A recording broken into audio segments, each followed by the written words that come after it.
Did you hear that they're calling for the resignation of the prosecutor in the Brittany Higgins case? How about the fact that Disney's going to continue to flog dead horses with sequels to Tron, National Treasure, and Pirates of the Caribbean? What about the fact that Iran is looking at reviewing their hijab laws after mass protests? No? Guess you better stick around to find out. Let's get into it. On this channel, we look at legal cases and concepts, world domination, news, and just generally shoot the breeze. We don't give any legal advice, but we can answer questions and hopefully point you in the right direction. We do not shy away from the topics. So if necessary, put on your big kid pants, have a cup of concrete, and pull up a chair. If you have any questions or comments, feel free to reach out to us on Facebook, Twitter, or via email, and all complaints can be directed to our complaints department. Make sure you smash the like and subscribe buttons, and now let's get into it.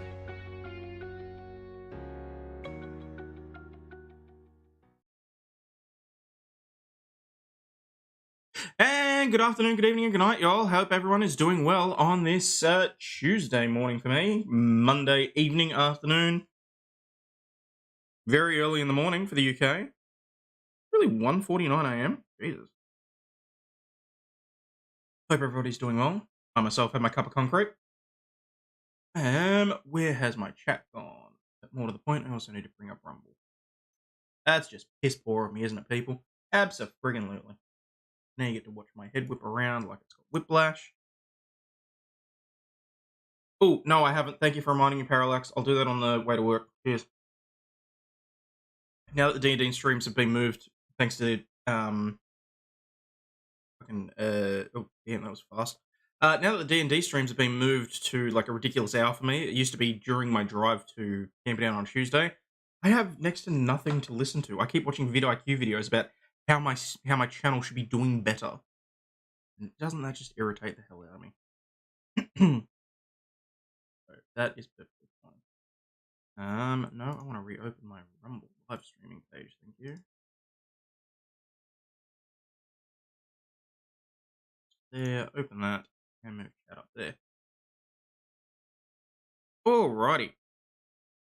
So, how are we doing? I can see people chatting, which I'm loving. Glitterfart, late. Yeah, look, not gonna lie, better for the algo to have a few people waiting for you to go live. Yeah, it also gives people time to filter in, because generally, if I start at 8, start the video at 8, then, oh shit, I forgot about we're on YouTube. It just gives people time to get here. When the notifications actually go off, which I suck at apparently. And YouTube.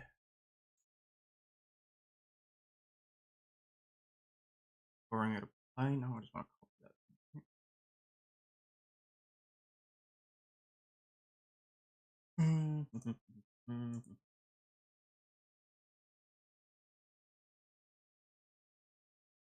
At least when I have my Streamcat collab bot on, it used to do parts of this for me. See what I'm doing for you, Valhalla? So that you can law news and after is live.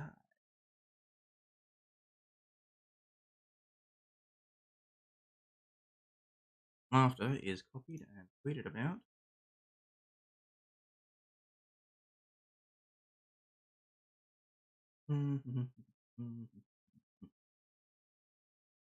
Nico's in the chat. Hello, as is Michelle Reader. Dance, Biker Dance is commenting for the algo. Lovely. Thank you very much. Hello, Rabbit. Stingy, time to harass my favorite streamer. Oh, lovely. Thank you very much for that. Take that mighty beat. I beat your fingers. Hello, Aaron. How we doing? Reindeer. Hello. Just Dawn. Miss Wee Lassie. Evening, everyone. Trying to start and wrap presents here for posting. Also have a cat flap to fix replace. My life is random. What happened to the cat flap? This is K Griff. Hello. Oh, hello. Tweety is in the chat. Hello, as is W Daisy Girl.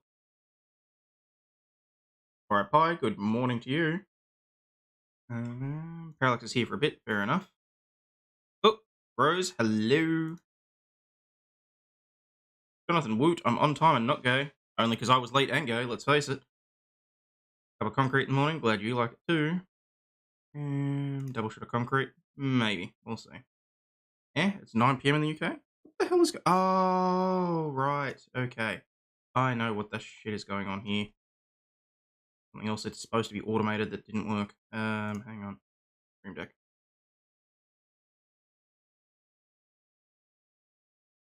It's that. So people should be getting a locals notification now, and StreamYard should be up. Okay. 22 p.m. in Colorado. Yep, got it now. 2:10 p.m. I should say. 22 p.m. Hey, Cool Frog. P. Cooper, 9 p.m. in the UK. And Yellow. Yep. I'm shocked by that, let's face it.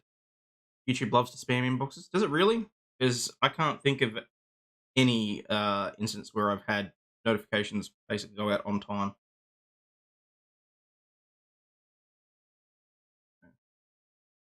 Might I suggest more feet in your algorithm? Not until we get to 15k.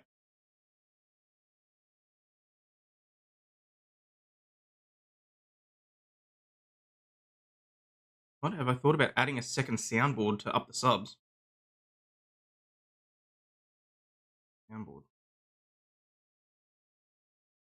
Not quite sure what that means, Parallax. I'll be perfectly honest. It's a little bit too early in the morning for my brain to have kicked in.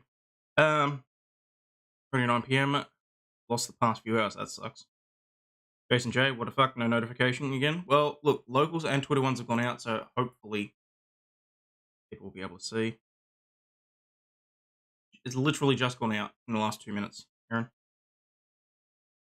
Hayden has the world's largest PC screen. No, I got 3. I got 1, 2, and 3. Jason, hello, how are you? If you disable them for YouTube, it could be blocking them from that way. Huh? It's spamming up your chat. Oh, was it because I uploaded certain videos, so it may have spammed a few things, so. Oh, what's happening today? Can't stop coughing long enough to concentrate. Oh, that sucks, spam. Well, let's try and make your day a little bit better, shall we? Snafu, hello. D-Way, hello. Aussie Red says, sorry, Wilder Red 1905 says, Aussie, Aussie, Aussie, oi, oi, oi, how we doing? No plastic bimbos today, let's disturb people. No, look, not today. Today we've just got straight news because I've got roughly, an hour and a half before I've got to hit the road to my regional office. Thankfully, I don't have any morning appointments, so I don't have to stress about that. I'm the princess. Early afternoon here, just starting my lunch break. Oh, hope you enjoy your lunch break. Boozy's making his appearance in the Megxit Netflix trailer. No shit, really? Feet for the feet locker. Got the Lodals notification, everyone else sucks. Well, there you go. Love to see a picture of your screen setup eventually. It's very messy. It's very, very messy. More skin equals more subs. How many subs to wax your chest? 50,000. Gotta go off to work yourself. Fair enough. Alright. How about we get stuck into some news? Straight news. So you an alphabet people hater. No, not in the slightest. Not in the absolute slightest. Alright, keep that open. Make sure that I've got that open to keep track of the Rumble chat. Deal, clip it. Wax maybe only one strip of chest at 30k. You gotta give me time to get into shape first, because I'm not showing my stomach on screen either. And the man boobs don't look great either. Okay. Surprisingly, yes. Even with 3 screens, I don't have enough room. Alright, let's get stuck into it. Okay. Birth woman loses $160,000 after date goes terribly wrong. You do the waxing like the 40-year-old virgin. Yeah, I'm pretty sure that's what everyone was insinuating, Parallax. I think that's the idea. Oh, damn, that bloody thing is still not working. I'm just going to turn it off. There we go. No more social looper today. A broken Australian woman has sworn never to use a dating app again after a match parted her from her $160,000 before even going on a first date. Need more confidence, lol. If I was fluffy, I'd run around bouncing my mean tits all the time. A heartbreaking Australian woman has sworn never to use a dating app after her match scammed her out of $160,000. Cheryl, name changed, from Perth, had previously been in an emotionally abusive relationship and was looking for love but hadn't had much luck on Bumble or Tinder. The 30-year-old woman had signed up for Hinge and had only been on the app for 2 days when a man called Jackson, who looked good in pictures, struck up a conversation with her. From there, the two started an online relationship which includes sharing intimate images with each other, although Jackson would always have various excuses as to why they couldn't meet in real life. Red flag. After several weeks, Jackson was then able to convince Cheryl to invest in a cryptocurrency share platform, which turned out to be fake. It's fairly simple, people. Don't mix finances and dating. If you meet someone through dating and they try to get you to invest something, no. Very straightforward. Especially if you can't, especially if there's flags to say that they won't meet in real life. Jackson was a 13-year-old child conning that lady. A surprise, lots of red flags. Dumb lady. She may have been just desperate. We don't know.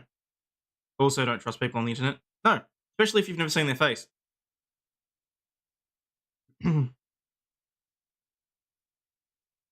told news.com.au she lives in shame and embarrassment because she fell for the fraudulent scheme, especially as she works as a professional accountant. No! Seriously. The situation's even more difficult for her because some of the money she lost wasn't even hers to spend. Her grandparents had lent her $100,000 to offset her mortgage, but she poured it into the cryptocurrency platform. You moron.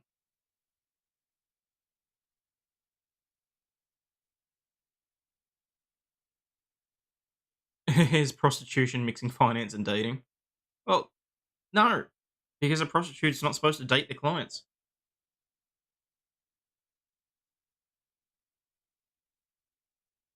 People like chat kept this woman from getting rich. God. Jackson Oh, hang on. Yeah, Cheryl said when she looks back at her fake relationship, there are a number of red flags. No shit. Jackson supposedly lived in a Perth suburb of Bassendean, but said he came from China. His English wasn't the best, according to Cheryl. No! Now she believes he never lived in Perth and that the cybercriminal was operating from overseas the whole time. She also thinks that she was catfished as every single photo the scammer sent her, including intimate ones and pictures of cafes, never had Jackson's face in it. No!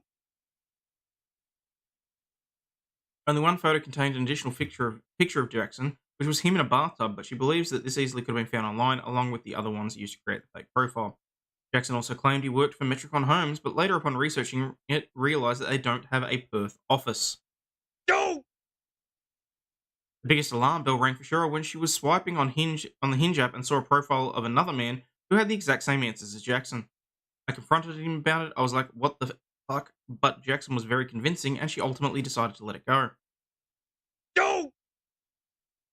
Straight away, the scammer suggested that they chat off the Hinge app and they move to WhatsApp. It was kind of fast, she admitted. We spent every night texting each other, and I developed romantic feelings for him quite fast. After a few weeks of back and forth between the two, she was, with Cheryl excited about the budding romance, Jackson sprung the scam on her.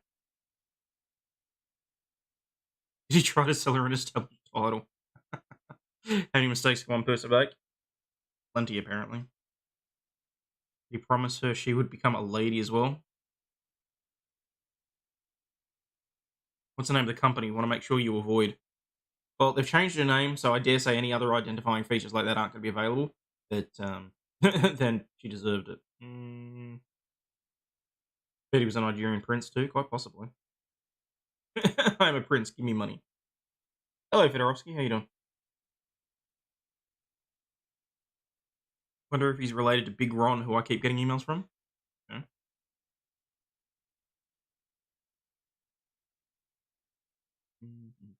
For reverse image search, you dolt. I don't know what the lady looks like, to be honest. I can't imagine being so desperate, but it obviously happens. Ooh. Nope, think we're good. Okay. He showed me the cryptocurrency account that he probably had 500,000 in. He was sending me screenshots of what he was making, but I wasn't interested. I didn't know anything about crypto. Not for free. The platform was called Blackstone Trading. Eventually, he wore her down and she decided to invest $1,000 into the platform. Money did well and she was able to withdraw her funds, so she decided to pour a further 16,000 into the venture. Ponzi scheme much? That way I could trade bigger amounts and start earning more profit. Within a couple of weeks, the website advertised to her that they were offering a recharge bonus where if you deposited a certain amount of funds, the platform would transfer $3,000 worth of cryptocurrency into your account. This prompted her to put in an additional $26,000. Okay, so it was over time. Hmm. Normally I wouldn't do this, but he, Jackson, egged me on. I felt like I could trust him completely. Go!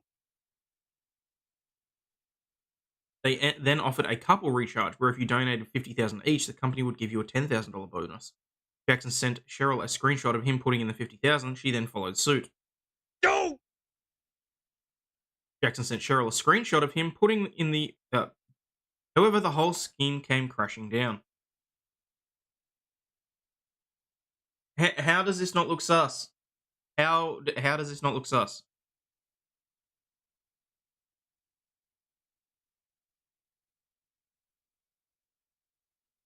Seeing her investment ticking along nicely, Cheryl tried to withdraw some of her cash, but then an error message appeared on the site.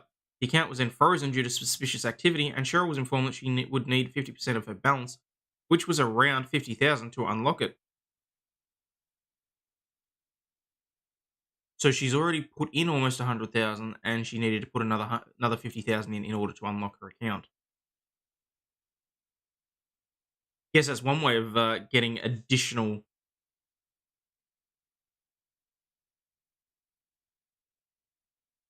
Dear God, she sold her for stock portfolio to fund it. She didn't deposit the cash within 7 days. The account would be closed permanently, and said they can't do that anyway.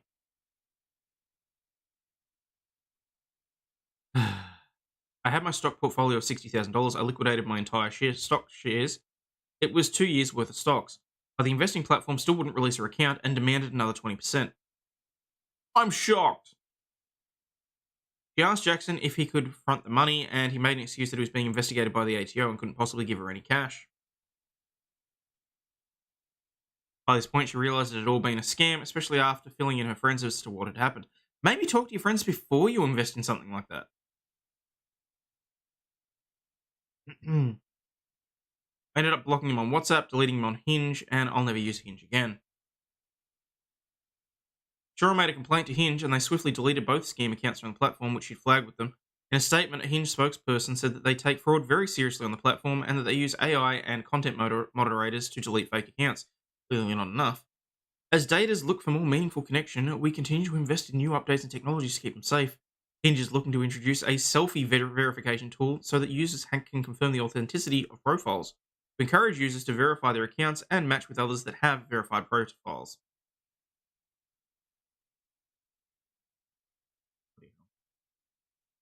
What am I on?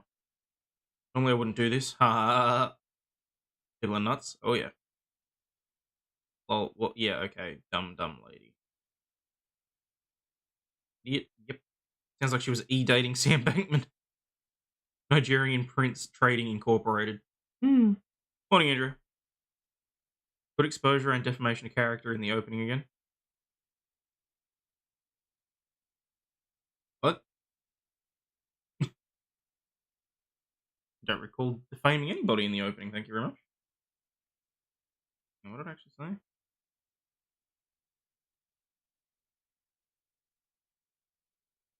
Eh. Just figured it was a scam after like 150 to 200,000. Yeah. I'm still single. I have a beach property in Arizona I need to sell. Focus on her the next time she opens the door. She has to use a hinge. Maybe also check online to see how the investments might have been doing in the trading world. Just a thought. Desperation does not suit the swimming well. Nigerian scams are so believable. Maybe. Okay.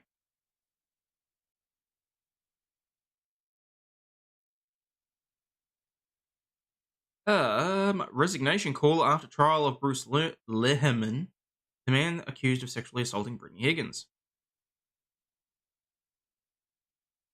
I would do anything for love, but I won't do that. Way too early in the morning for singing.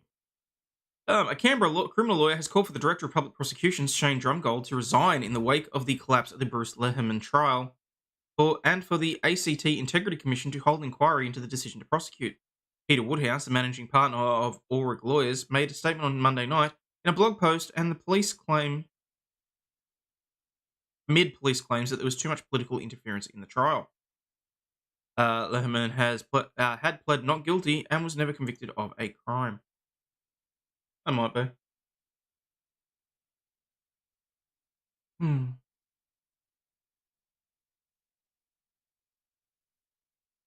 Could have taken that money and shag carpet in a Mercedes.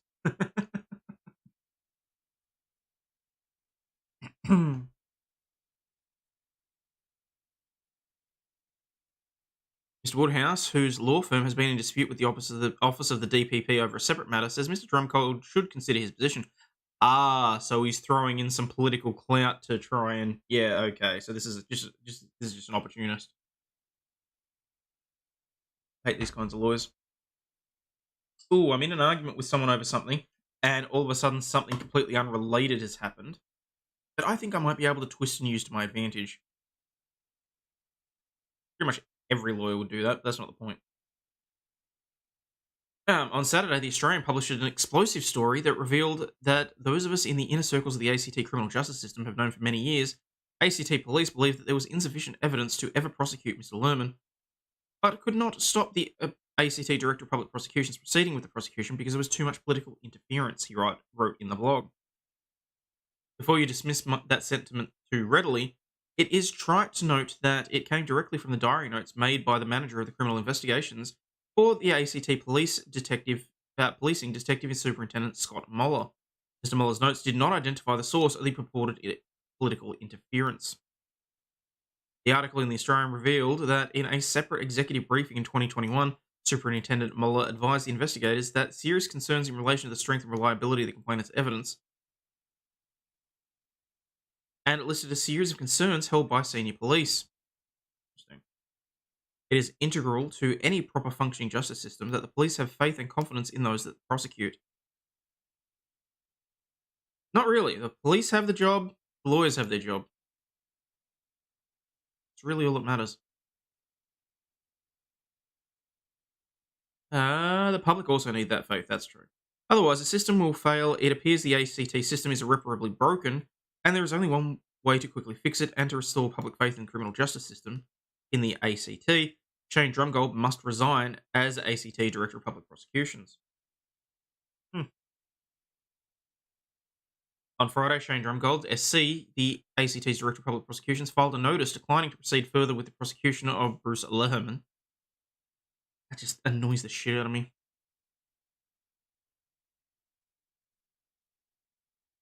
There is nothing particularly unusual about that, and it's nothing that happens in any DPP.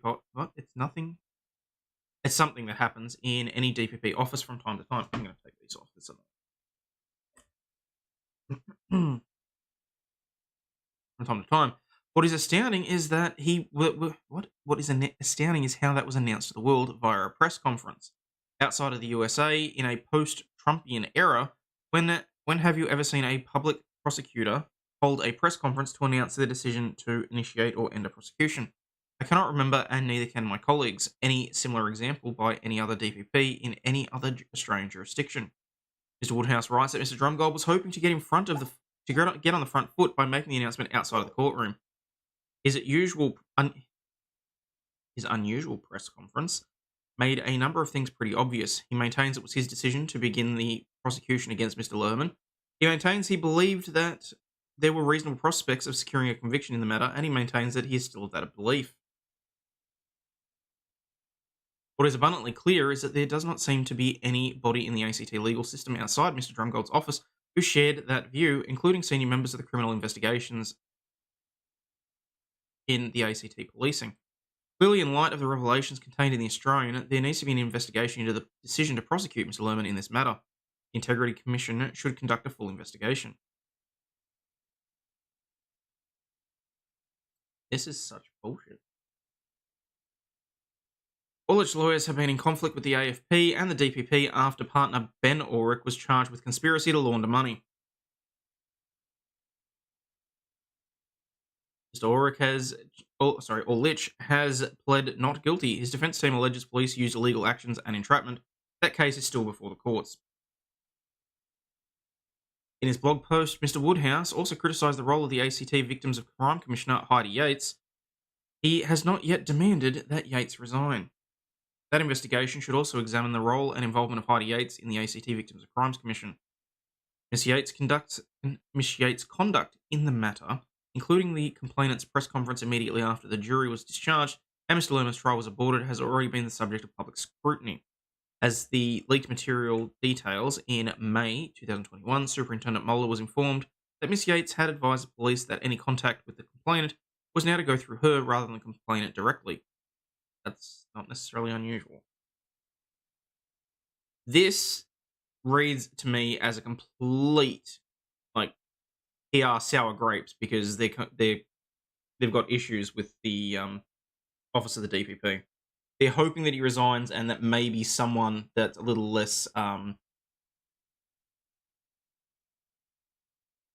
strict keeps come to mind, but I don't know that that's strictly the right word to use.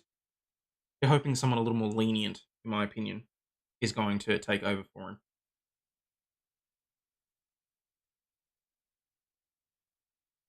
Miss Yates later attended the second police interview with the complainant and then provided mobile phones to police on the complainant's behalf. Yeah, she's part of the Victims of Crime Commission. What's your point?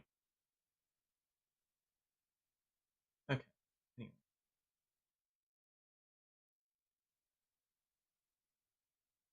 Oh, son of a gun. Okay. Disney live action movies boss teases sequels to Tron, Pirates, and National Treasure. Sequels to the beloved Disney franchises Tron, Pirates of the Caribbean, and National Treasure are inching closer and closer. At a Disney showcase event in Asia Pacific, or Asia, what? That's better. Could go have a walk with the husband and pooches. Fair enough. People self-police, only the strong survive. Let's do it. Mm-hmm.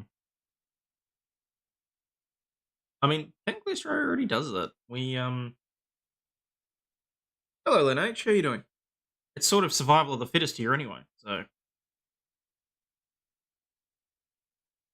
actually, I saw a few people come in. Hello, Cynic. How are we doing? AP, good day. Good day to you. Night Hunter's in the chat. Hello.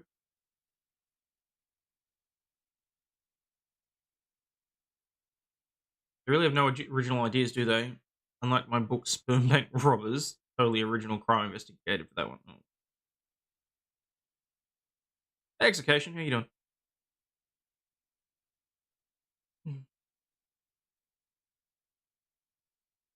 At a Disney showcase event for Asia Pacific, Walt Disney Studios motion picture production president Sean Bailey hinted that the next installments were very close. Over Zoom, Bailey told the audience of journalists, when asked about sequels to those three projects, he said, "I love those titles and we'd love to bring those. We're hard at work at all the titles you mentioned and some others. Quality has to come first, and we as a group..." Okay, that's not me, that's a typo. "We as a group, we start with the quality of the screenplay. We have to have a script in our hands that we feel incredibly passionate about, and then we want to get a filmmaker we feel really passionate about." I can't read this morning.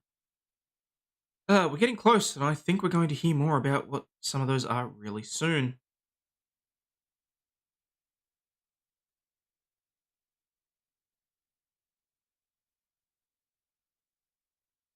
Rumors and speculation of sequels have been swirling for ages, but the fact that Bailey chose to call out those three titles in particular cements the developments around them.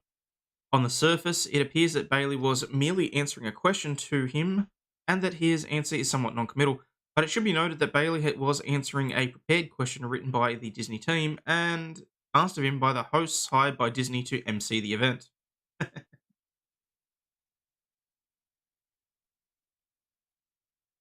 What is going on out there?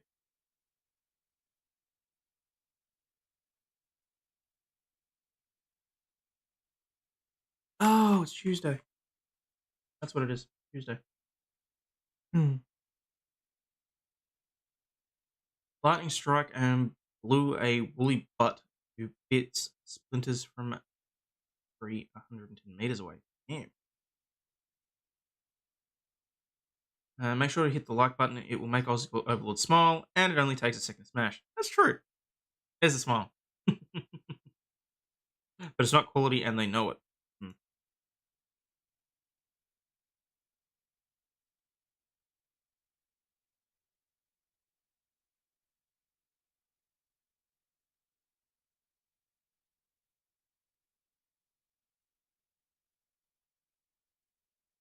Would make a more interesting story than some of the Disney stuff.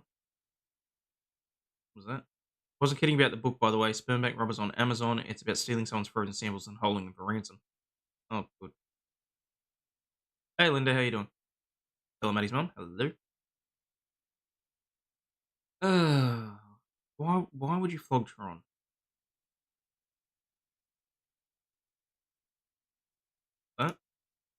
That I really hate when we talk about our democracy. The fact that our democracy doesn't have representatives.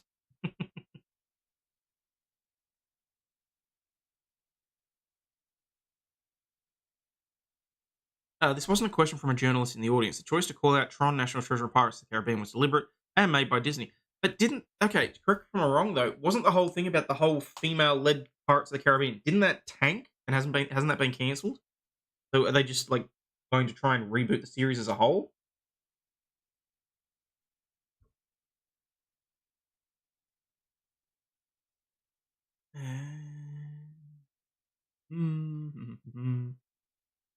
Gas Mouse won't focus on projects that it didn't want to spruik. True. Which gives Bailey's answer a bit more weight than usual, and a watch this space. A third Tron movie after the 1982 original and Tron Legacy in 2010 is probably the most anticipated of the three. Really? Margot Robbie was cancelled, that's what I thought. Plans for a sequel have been in the works since the release of Tron Legacy, with Garrett Hedlund and director Joseph Kaczynski initially attached. Kaczynski then said in 2017 that while the sequel hadn't been killed, it was on cryogenic freeze. Since then, Jared Leto had been attached, and as recently as March said that it was getting closer. If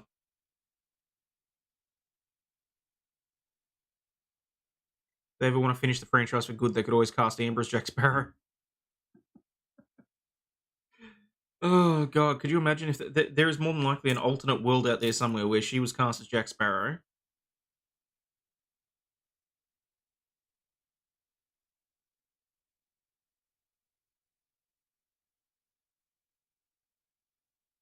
The Pirates of the Caribbean franchise, which released its last installment, Dead Men Tell No Tales, in 2017, has been on hiatus for several years.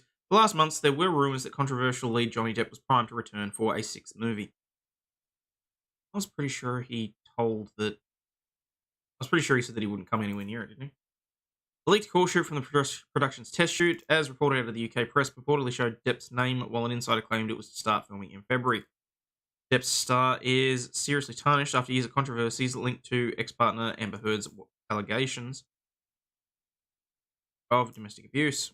It came out during a defamation trial to extend the extent of Depp's unprofessionalism on the set of Dead Men Tell No Tales. Bullshit. Which necessitated his manager to fly him out from US to Australia. What was being filmed to keep him in line? What the? Okay, that's bullshit. Who wrote this? You can't just throw shit like that. You can't just throw When Lie Ma. Okay, well, When Lie Ma. You're gonna throw shade at Johnny. You're gonna get your shit right.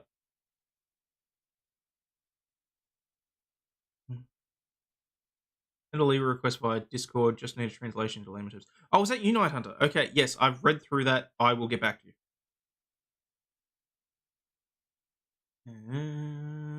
Alright. Royal Children's Hospital advises patients to go elsewhere as wait times blow out to 12 hours. This is the hospital that I took Scarlett to, and we were then told that the wait would be anywhere between 6 and 8 hours. Victorians are being told to avoid visiting the Royal Children's Hospital emergency department where possible, as services experience unprecedented demand. Oh, did you only? Okay, so someone else has reached out as well. Okay, fair enough. I'll have a look, Night Hunter. Okay, Victorians are being told to avoid visiting the Royal Children's Hospital emergency department where possible, as the services experience unprecedented demand. The alert issued by the hospital on Monday afternoon said an extremely high number of presentations of extremely ill children meant that those with less serious conditions could expect to wait up to 12 hours. Only 12 hours. Check out the UK NHS, where up to a 4-day wait time and kids being sent home are dying. Holy shoot.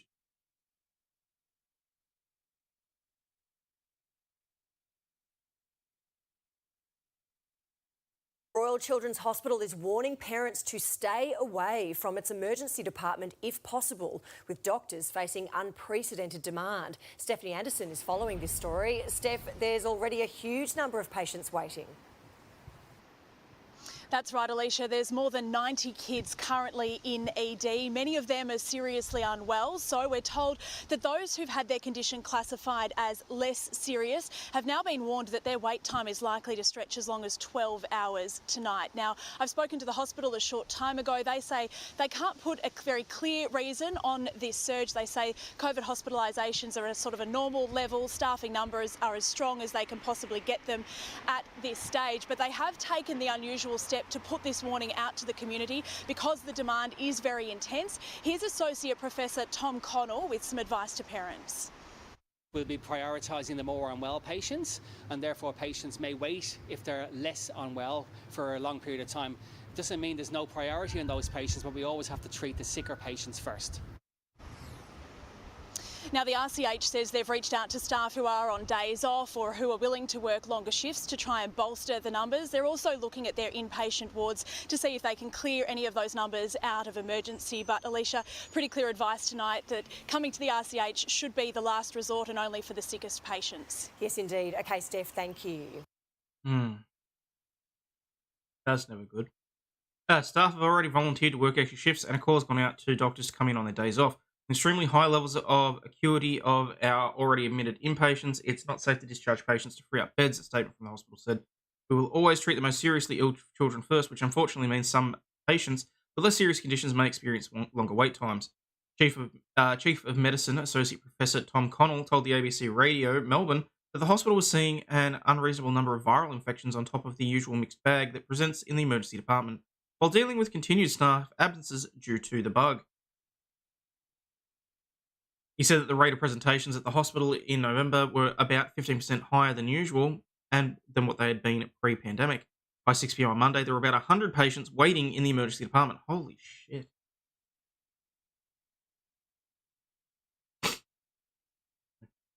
In the time just before I came on, we had 10 patients arrive in 10 minutes. The children aren't presenting with COVID, but there is obviously some staff who have it. He said, adding to the number of staff furloughed had been stable over the past month. If your children are critically ill, always call 000. However, on Monday evening, the hospital was asking families with children with less serious conditions to try a nurse on call or the Victorian Virtual Emergency Department. Wait, there's a Virtual Emergency Department? How do I not know about this?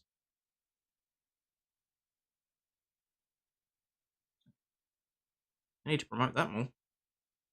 We will continue to see all children who are brought into the hospital if they're unwell. It's just we're trying to make people aware that given the current numbers of those presenting, there may be wait times. Well, you sort of expect a wait time anyway. But still, the hospital experienced a similar surge in demand in August during the winter wave of the bug and other respiratory illness. Then there was a 6-hour period where unwell children arrived at the Parkville building on average 1 every 2 minutes. Many were suffering with respiratory issues. A long queue of sick children and their parents overflowed outside the emergency department. At the time, the hospital's critical care chief, Dr. Stuart Luana, said, while we're out there in the community trying to save a normal life, the more in our acute hospitals, it's far from all. What the hell does that have to do with anything?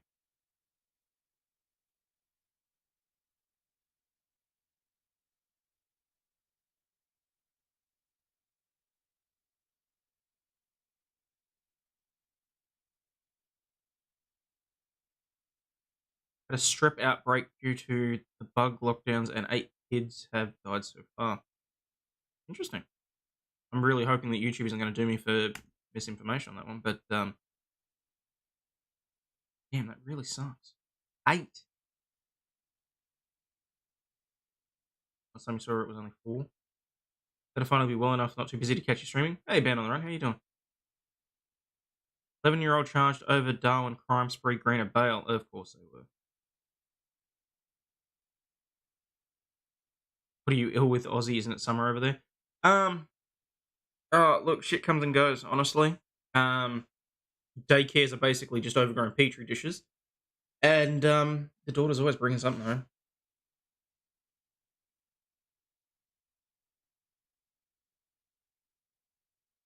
These poor parents. Hayden and the NHS staff are planning strikes, and we're getting the army in to cover them. Can't make this shit up. Jesus.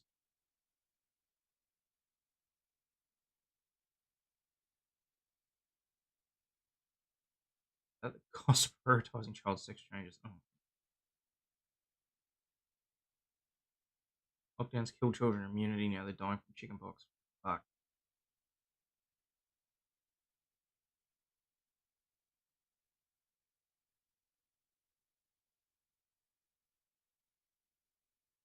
No damn stuff on Twitter on her later. Okay. Human Ken guy. I think I've seen the Human Ken guy. Why should she bring home something from college? Shut up, Joe. Just shut up. It's too young for me to even remotely be thinking about college at this point. Kids always bring bugs, and God only knows what home from school. Part and parcel with mixing large groups. Yeah, and that's how you build immunity. Hmm.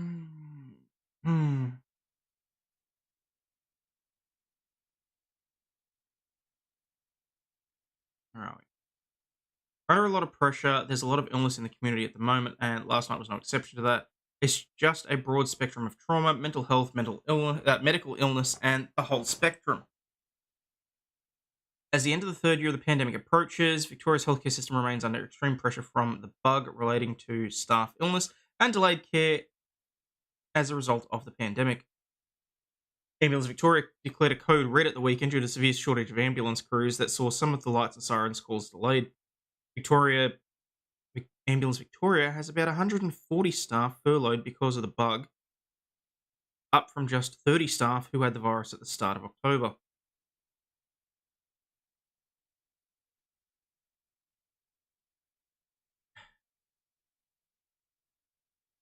What was that? It's winter and summer in Melbourne in the same week. Yeah, we have 4 seasons in one day, honestly, in this city. Like it's literally, the city's big enough that it's literally, they have different like weather forecasts for different parts of the city. It's really weird. Start thinking about the wee one on her first boyfriend. It'll come around soon. Oh no, apparently she's already got a boyfriend at daycare. That I'm okay with, okay? Because it's perfectly innocent and harmless. College comes around fast and you think, remember, you were there not that long ago.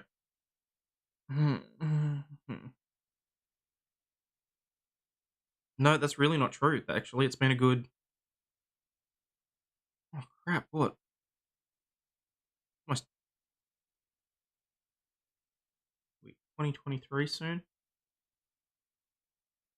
9 years. Been out of uni for 9 years.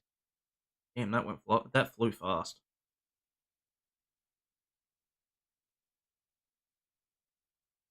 Immunity equals surviving infection, go figure. Bug lockdown was stupid, moreover, after the fatality rate became unquestionable by normal people. Trying to copy Scotland, we have the same here in one day. Rain, sun, snow, gales. Also remember to account for inflation for college. Well, see, that's the great thing. Someone was bitching and moaning about the socialism. I don't have to pay a damn thing for college. My daughter's going to get in on Hex, so I don't care. It's made Aussie feel old right there. Yeah, it really did.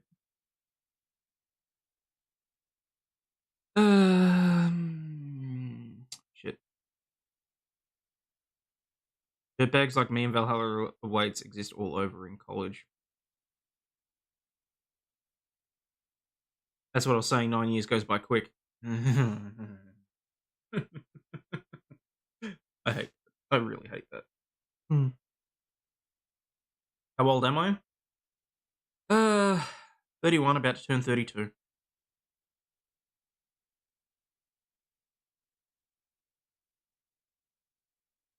Where are we? The Victorian Health Department no longer provides daily bug updates, but its most recent weekly update on Friday showed the number of people in hospital due to the virus was up almost 30% to 625. This represents one large metropolitan hospital, so put them all in one hospital. This surge in hospital numbers prompted health authorities to lift the state's health response to stage 3. The new setting allows ambulance crews to rapidly offload patients and could result in leave being cancelled for hospital staff, increased telehealth appointments, and additional meetings to discuss case management. Oh, yes, let's add some more bureaucracy. Is it tough? I just found you again. I had no idea the channel changed names. Really? I tried to make it, tried to put it out there quite a bit, so sorry about that. You face Hayden. Thank you. Well, look, yes, I had a shave this morning, so. No. Oh, my nose. Sorry. I know that was really gross.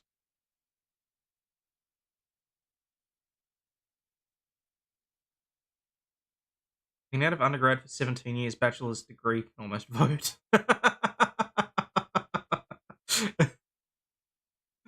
uh,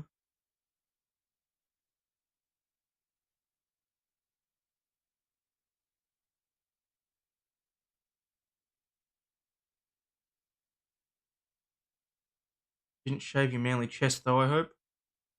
No, just that it's the same, like. Eh. Bureaucracy is the bane of civilizations and civilized humans. Yes, it is.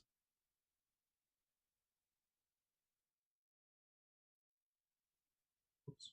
Wrong thing. Sad update on Danny Lim's health after brutal arrest. This is an update on the elderly gentleman who was basically thrown headfirst into the ground in by police officers in Sydney.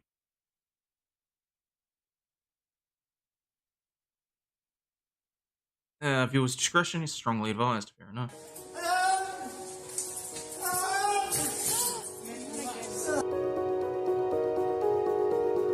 An elderly Sydney icon's health is still in bad shape weeks after he was thrown headfirst to the ground during an arrest that sparked mass outrage. Danny Lim's lawyer has shared a health update nearly 2 weeks after the arrest, which saw the popular personality hospitalised with a brain bleed. Danny Lim needs 2 walking sticks to get around, Chris Murphy shared on Twitter.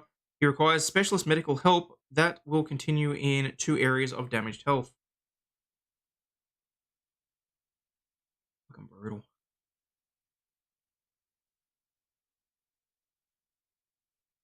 The 79-year-old was left unable to speak after the arrest, with Mr. Murphy saying he was still very damaged after he was released from hospital on November 24. The bleeding on the brain has showed up in the first scan, and doctors are monitoring to see how that unfolds overnight. He said about Mr. Lim on Twitter in the wake of his injuries. Footage of the arrest went viral online, with many viewers condemning the actions of New South Wales Police while placing Mr. Lim into custody. Wasn't he the bad guy in Big Trouble in Little China? No. That was such a sick, shocking thing to see. Bad enough on a young person, but someone of that age, it was diabolical.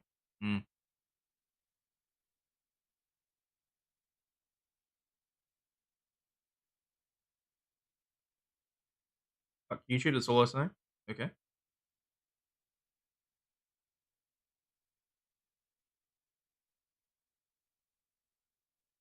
You can hire me to deal with police. Oh yeah, my favourite meat police. Cops are given far too much authority and far too much immunity for prosecution to be respectable. Not disagreeing with you on that. The footage shows Mr. Lim's head slamming into the ground before 2 officers place him in handcuffs. Mr. Lim was wearing one of his trademark signs during the arrest that read "Smile, Smunt, Why Smunt" on one side. He's well known for wearing the sandwich boards around Sydney, with some featuring the term CVNT as a substitute for the word smunt. New South Wales Police are conducting an internal investigation into the incident, with the police watchdog monitoring the arrest. Yeah, sure, police policing the police. that's going to account for anything.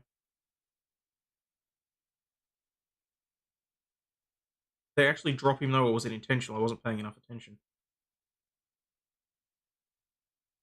To me, it feels like it was intentional. It feels like they tripped him to put him on the ground in order to handcuff him, which was completely unnecessary. The commission will continue to closely monitor the progress of the police investigation of police contact with Mr. Lim. The Law Enforcement Conduct Commission said in a statement. What? Yeah. Imagine that the Spunt was not impressed. Don't encourage competition, but can you look at the case that Branca just covered, Tatiana Jefferson?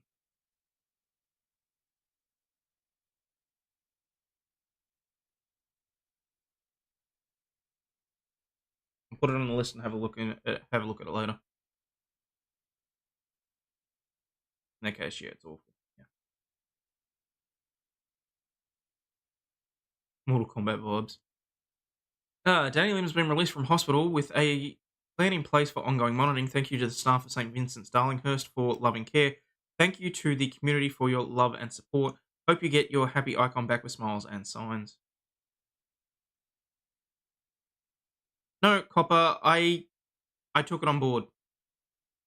I see no reason to address it any further. This includes considering the force New South Wales Police Force officers used as part of Mr. Lim's arrest. If the Commission has any concerns about the New South Wales Police Force's conduct of the investigation, the Commission has the power to step in and take over that investigation itself. Dozens of protesters angry about Mr. Lim's treatment gathered outside of Surrey Hills Police Station after the incident in support of the well-known Sydney Sider. Some brandished signs saying "Stop Police Brutality" and "Justice for Danny Lim." Mr. Murphy's update of Mr. Lim's health also claimed that he was a victim of New South Wales Police. Understanding witnesses have come forward, utterly destroying any suggestion that Danny Lim did anything wrong.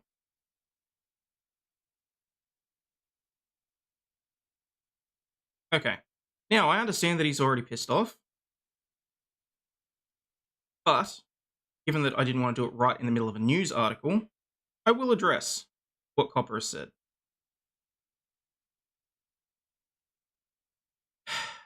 Where the hell did it go? Gotta tell you, scrolling the chat over making fun of or disrespecting vets over the emu war really threw me off. I don't know exactly what it is, but that shit made me cringe and you seem not so fun. I don't care.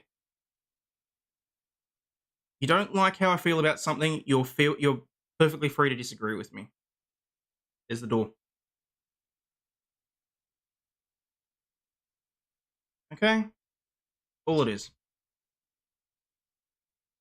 Don't like it, you know where the door is, exactly. My channel, I got something off my chest. Yeah, and yeah, I did address it yesterday, so that just means that Copper missed the video. Moving on.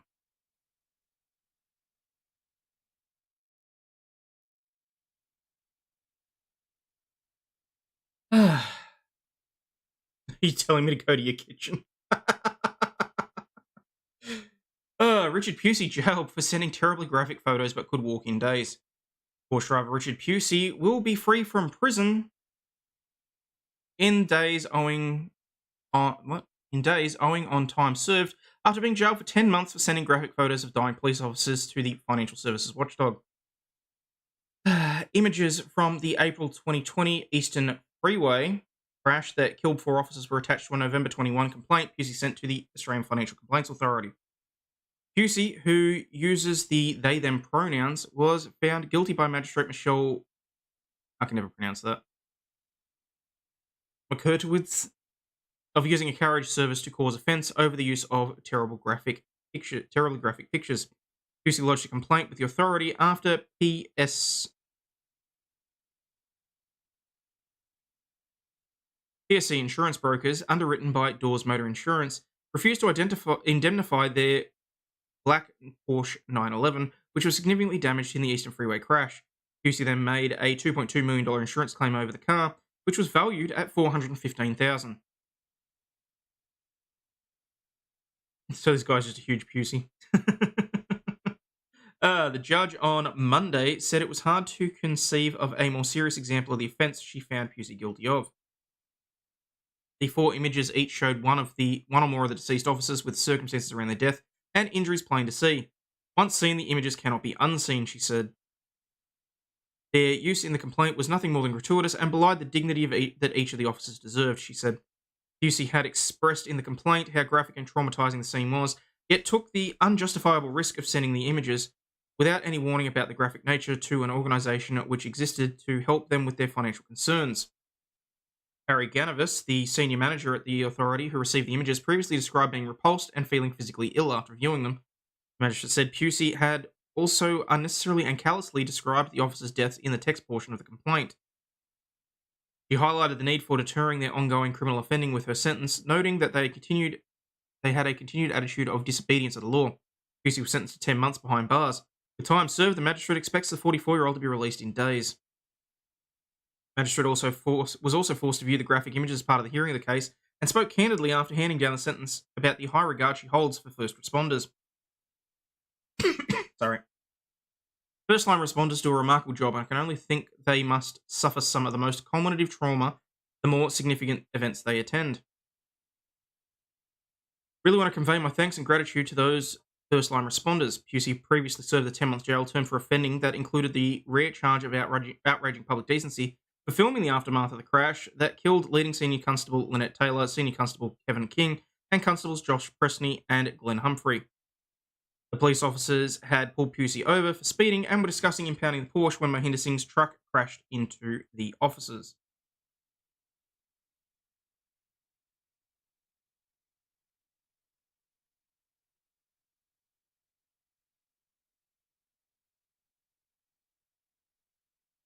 Hey, Ishkade, how are you?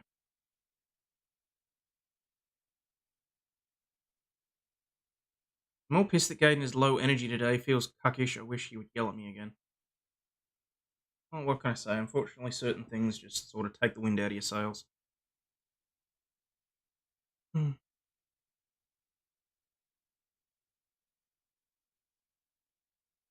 to go. We'll catch up later. Hit the like button. Smash it like a copper chasing an old man.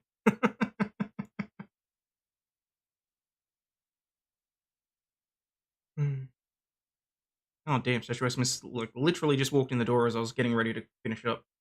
Alright, let's quickly whip through some of these. Violin teacher jailed for abusing teens could be free in 19 months. A Melbourne music teacher who had an ongoing sexual relationship with a teenage girl could be free from prison after 18 months. Brian Warwork had aged out of his attraction to teenagers, a Victorian County Court judge found, acknowledging nearly 15 years had passed since his offending. The now 48-year-old was sentenced to 2 years and 10 months behind bars on Friday after pleading guilty to 4 charges involving sexually offending against 2 girls. He admitted committing an indecent act with one girl when she was 15, and 2 charges of sexual penetration of another girl after she turned 16. The pair met through violin playing, although the girl was not his student.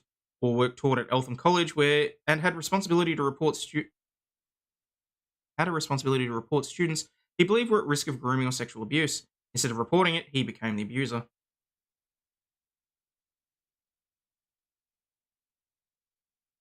Judge Martine Marich said that the ongoing relationship with the young violinist was secret and underhanded.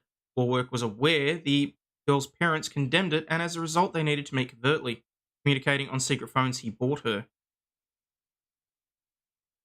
Would I rather take a shot of battery acid or get a hug from a naked mighty meat?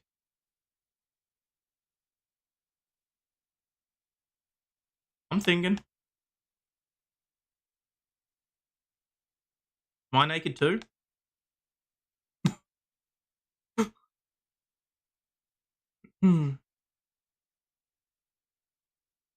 What stream do I have to watch to see him wax his chest?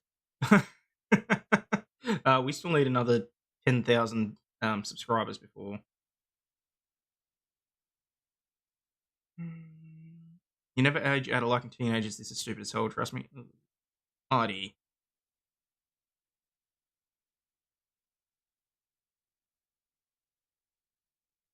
Look, if it's just you and I can burn the clothes afterwards, at least it'd be over quick and painlessly.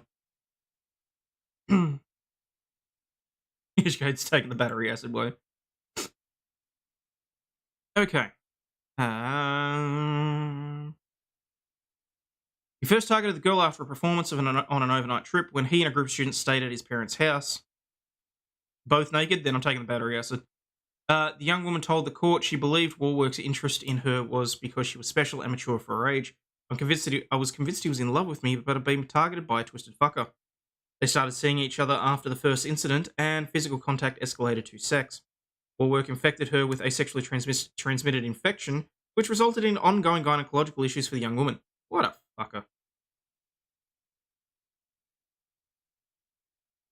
Did I hear about Tim Pool's house getting shot up? No, I did not.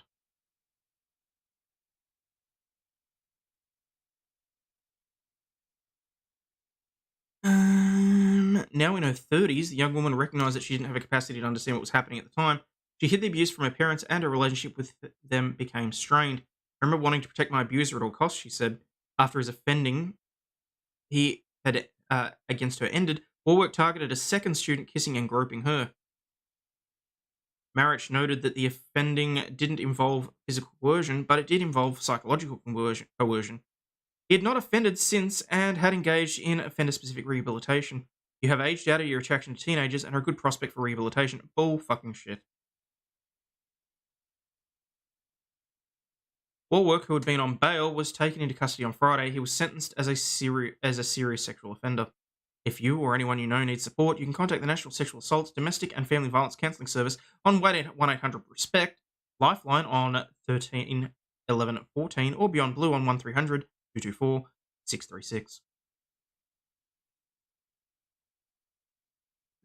Alright. Quickly run through this one. Iran's hijab law under review as speculation swirls over morality police following mass protests.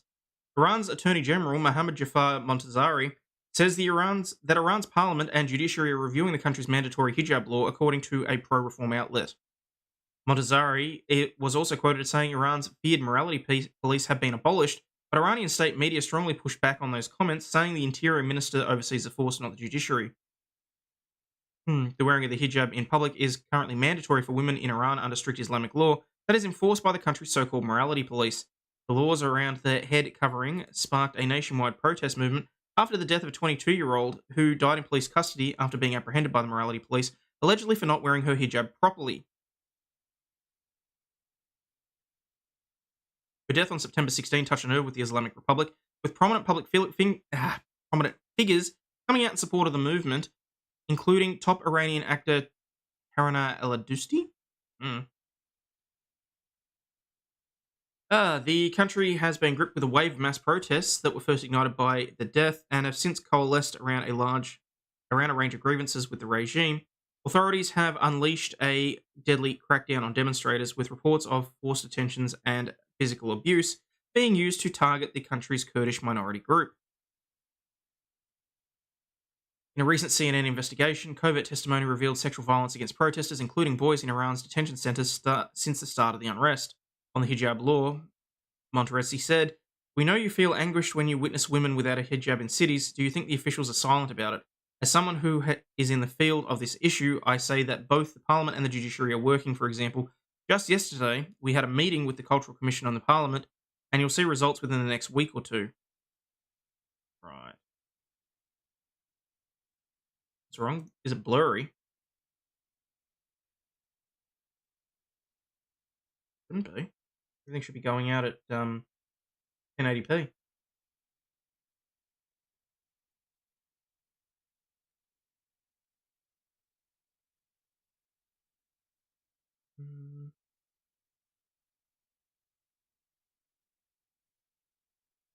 Just fuck you like the description. That's what I use instead of the P word.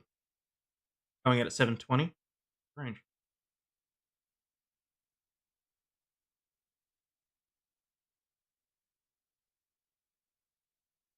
Oh, great. Just in time for.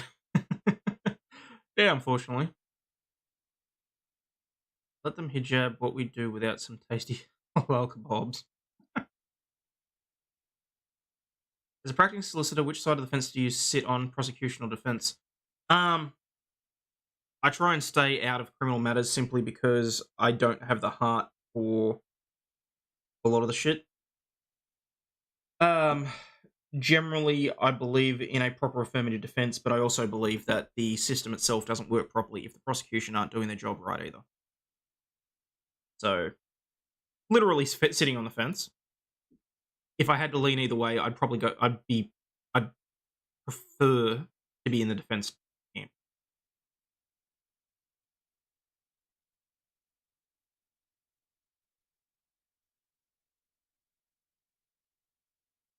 Give me breaking news: gunfire exchange at Tim Pool's compound last night. Exactly how rich do you have to be to own a compound?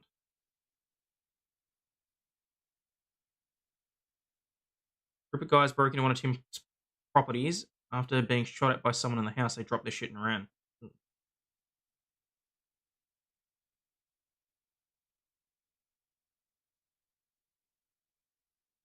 Hey, Impish. All good. Tim Pool is so sus. Okay, so basically they're looking at changing the rules. All right, what else have we got?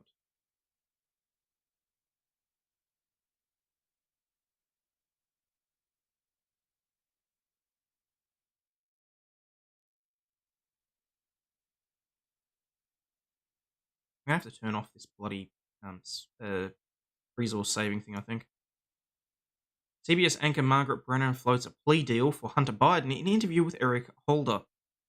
CBS News anchor Margaret Brennan floated a plea deal for the first son, Hunter Biden, while asking former Attorney General Eric Holder how he would handle the case if he were still in charge of the Justice Department.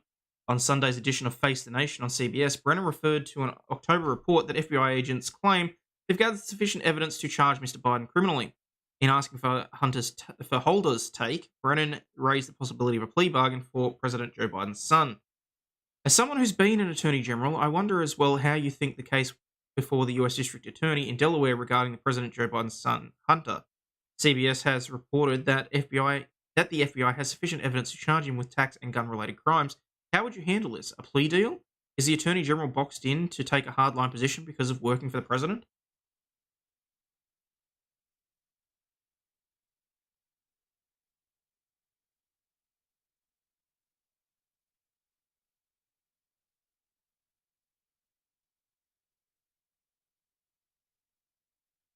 No, I mean they left in place the the Trump-assisted U.S.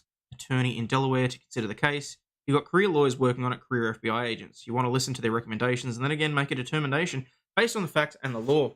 The defendant should not be treated any more harshly because of who he's related to, should not be given any breaks because of who he is or who he is related to.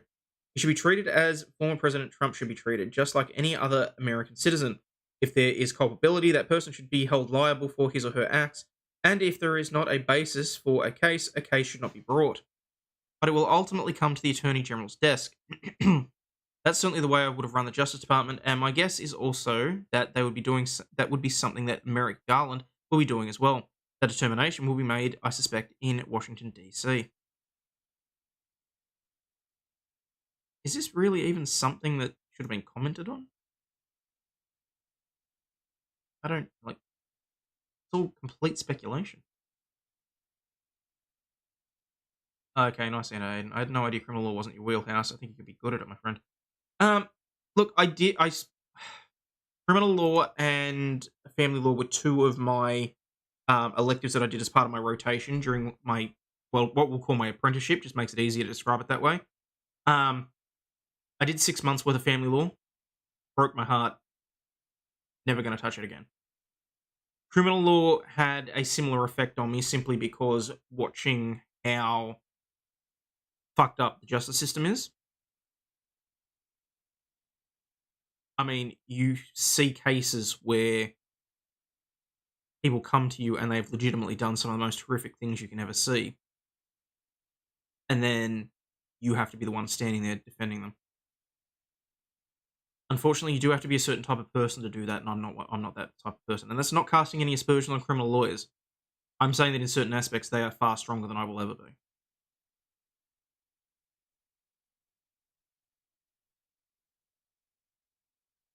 Bunch of chats.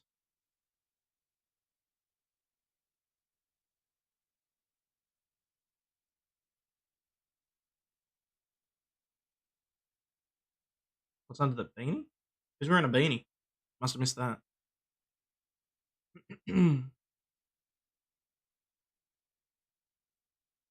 Oh, because he's sus. Okay, gotcha. That took me a second. Dad would just pardon him. Probably. One of the last things he does on the way out.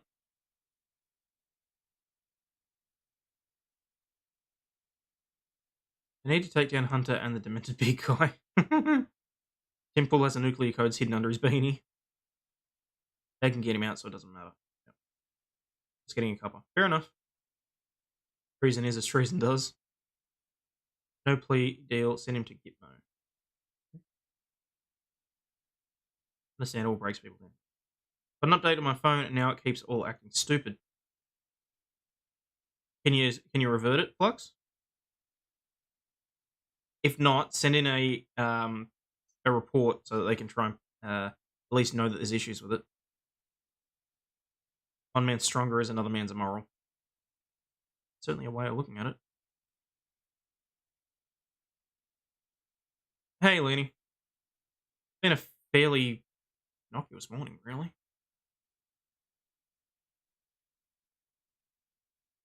All right. It's 9:20. I've got just enough time to. What do we think? Do we want to hear about the fruiterer that was killed on the Eastlink Freeway in Melbourne, or do we want to finish up with Kanye West and the half Chinese stuff?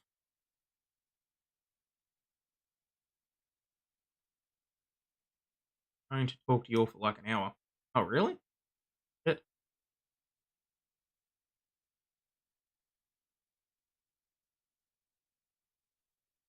Melbourne one. Yay. Okay. Surprises. All right. I'll flip a coin. Got a coin? Oh yeah, there's a coin. All right. Not Kanye.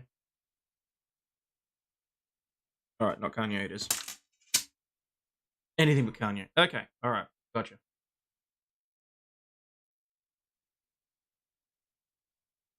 Talk about the advert on the right. Which one was the advert on the right? What, that one?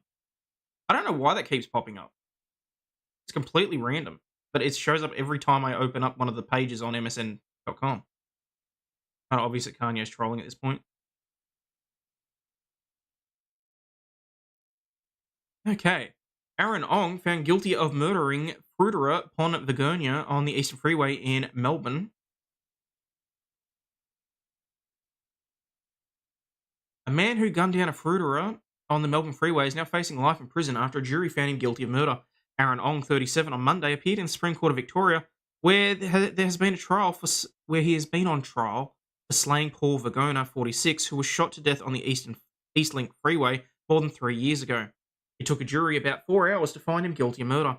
He fist bumped his lawyer as he entered the courtroom and shook his head as the verdict was handed down. In November 2019, Mr. Vagona was driving on the Eastlink in the early hours of the morning when a stolen Mercedes pulled up alongside his van. From the passenger seat, 11 shots were fired into Mr. Vagonia's van, with at least 7 rounds hitting the respected father. He was dead by the time police arrived on the scene minutes later. The Supreme Court has heard that there was no motive for the shooting, and that has ever been aired, and that Mr. Vagonia had no enemies or debts. Prosecutors cannot say for sure whether Ong was the driver or the shooter, but argued that he was guilty of murder because he was in the car, something which the jury ultimately accepted. In his closing arguments, Crown Prosecutor Mark Gibson, King's Counsel, told the jury that Ong's crime was calculated. Things weren't left to chance. This was not a spur of the moment or ad hoc crime. It was well planned, well implemented, and well executed. In the hours before the murder, Ong and his accomplice, Josh Ryder, left the Mongols Outlaw Motorcycle Club in Port Melbourne. It's now been revealed that Ryder pled guilty to murdering Vagonia before the start of Ong's trial.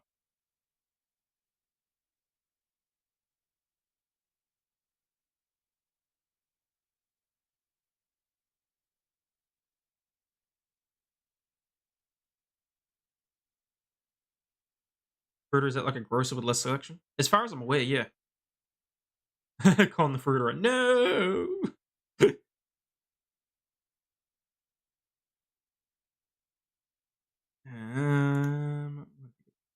Security footage seized by investigators shows Ong wearing a distinctive two-tone jumper, which was later found in a bag left behind after a police chase. Prosecutors put to the jury that the two men then travelled in convoy along the Princess Highway, one behind the wheel of a Volkswagen Ute, the other in the stolen Mercedes, which they picked up along the way. The men then left the Volkswagen at a rural address in Mooroolbark, in Melbourne's northeast.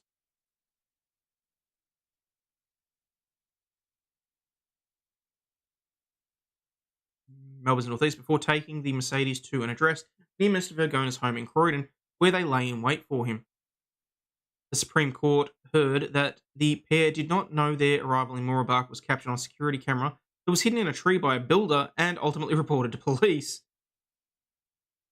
Shortly after 2 a.m, the stolen Mercedes followed Mr. Vergona as he left his home and entered Eastlink. Would I rather be a vampire, werewolf, or cassowary? Are we talking werewolves from Underworld that have control, or is it just once a month? Because otherwise I'd go vampire.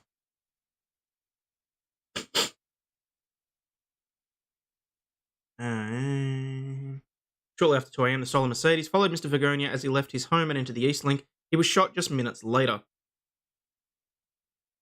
Underworld style, I would totally go werewolf.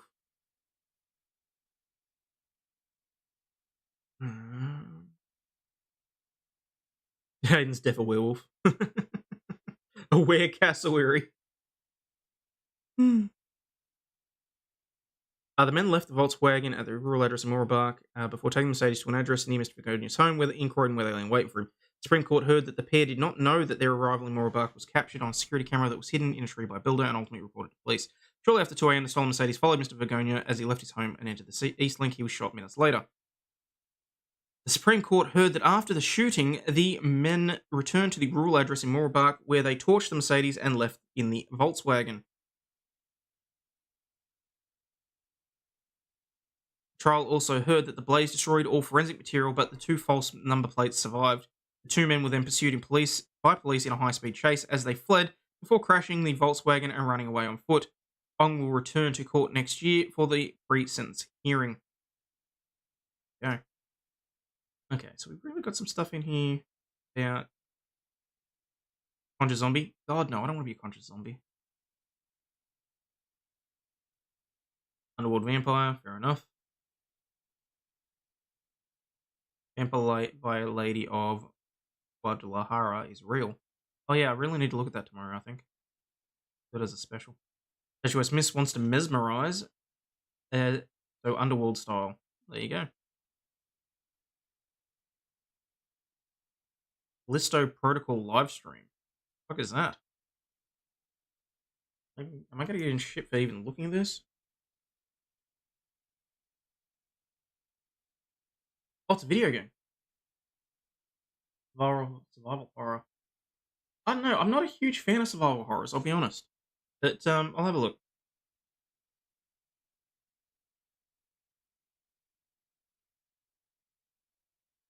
Lycanthropy only refers to the werewolf type. All other variants are called zoanthropes. I'm already a wicked witch, just ask my kids. Is Dead Space-ish? Okay.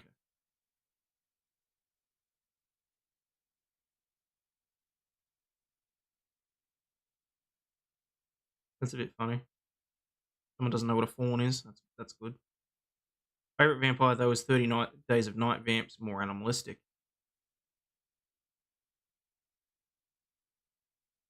A battle corn, a battle unicorn. Check Twitter, sent you a DM pic. Oh, God. Chat's way off topic. That's fine. Honestly, I know I'm not on my game this morning.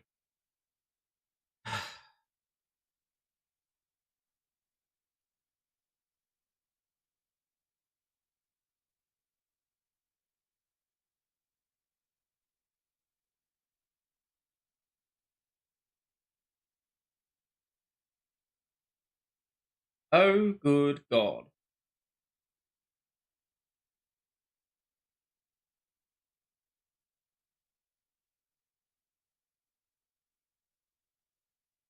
What we do in the shadows is classic. Yes, it is. That show's hilarious. All right. Okay. I've really got to get in the road. 9:30. Let's do.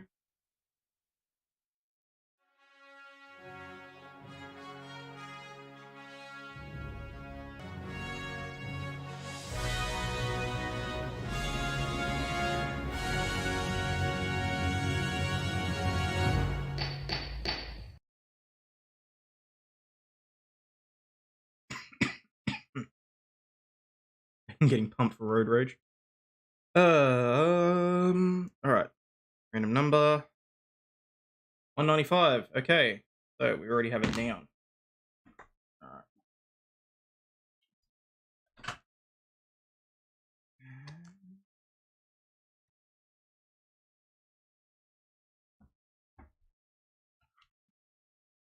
All right, so we got plenty of downs. Okay. Puts us at 194. Oh, this will throw the cat amongst the pigeons. What's wrong? You're being ignored in chat. Oh, sorry.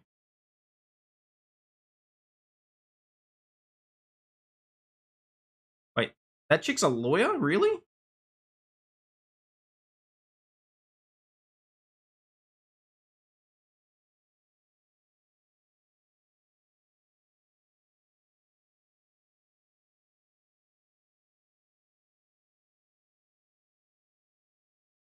Lenny's asked what's with the number. Okay, so basically, this is my version of Unbreaded, basically. It's a little more educational as we read a passage from the law book, which is pretty much everything right back from like the Code of Hammurabi through to.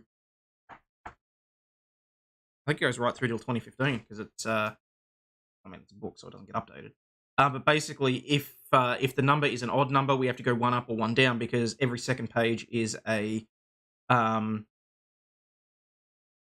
what do you call it? A picture. Unbreaded is educational. That is true. It's very educational at times. Okay, so we are heading back to 1910. James R. Mann, Camnetti versus the United States. The White Slave Traffic Act. The suggestion that Congress or any legislative body can't legislate morality has become one of the great legal platitudes, but successful attempts to do just that remain an indelible part of legal history.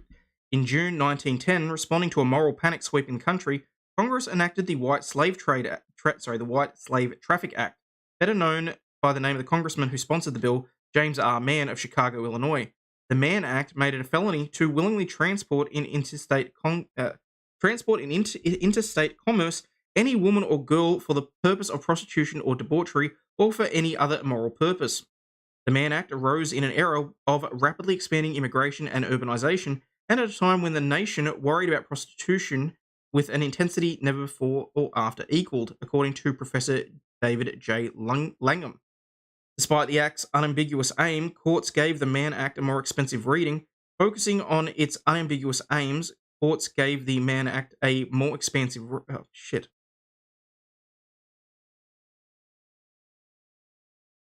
I'm going to have to cut that. The Mann Act arose in an era of rapidly expanding immigration and urbanization, and at a time when the nation worried about prostitution in an intensity never before or after equaled, according to Professor David J. Langham. Despite the Act's unambiguous aim, the court gave the Mann Act a more expansive reading, focusing on its catch-all reference to any other immoral purpose. In 1917, in Camnetti versus the United States, the first of three cases consolidated for argument before the US Supreme Court, made clear that the purpose of the Mann Act was to put a stop to the villainous interstate and international traffic in women and girls, and to prevent panderers from procuring from compelling thousands of women and girls against their will and a desire to enter and continue into a life of prostitution. But the Supreme Court held that the Act prescribed not just white slavery and prostitution, but consensual sexual encounters even when no money had changed hands. As a result of that expansive interpretation, the Mann Act had been used to arrest and prosecute thousands of people over the years, including celebrities such as Jack Johnson, Frank Lloyd Wright, Charlie Chaplin, and Chuck Berry. Johnson, the first black heavyweight boxing champion, was convicted under the Mann Act in 1913 for paying one of his white girlfriends to travel from Pittsburgh to Chicago for immoral purposes. Although the Mann Act remains on the books, a 1986 amendment replaced the phrase immoral purposes with any sexual activity for which a person can be charged with a criminal offence. And that was today's Laws of the Land. That was a hell of a fuck up. Sorry about that.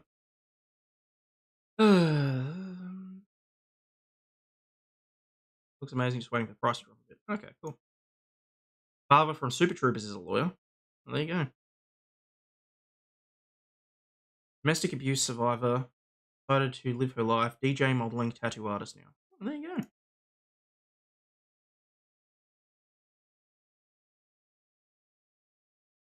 Put the thumbs up like it owes you a Coke. That'd be nice. Let us summon. Okay. Actually, I had to learn this act in school this term. Oh, there you go. Transporting women across state lines for the purpose of holding hands.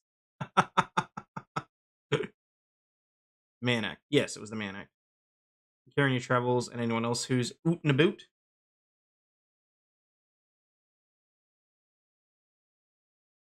All right, guys. As always, I hope you have a good evening, day, night. Be restful. Be self-soothing. Just be you. As always, I'm Aussie Overlaw'd, and I'm asking you to stay healthy, wealthy, and wise. And sorry, just got completely taken off topic there. Would you do me a favour at the end of your stream and go to my Rumble execution and play Untitled 2? Well, I mean, I can do it on my phone. I can't do it on the stream because I got to go. Anyway, stay healthy, wealthy, and wise, guys, and I will catch you on the flip side. See ya.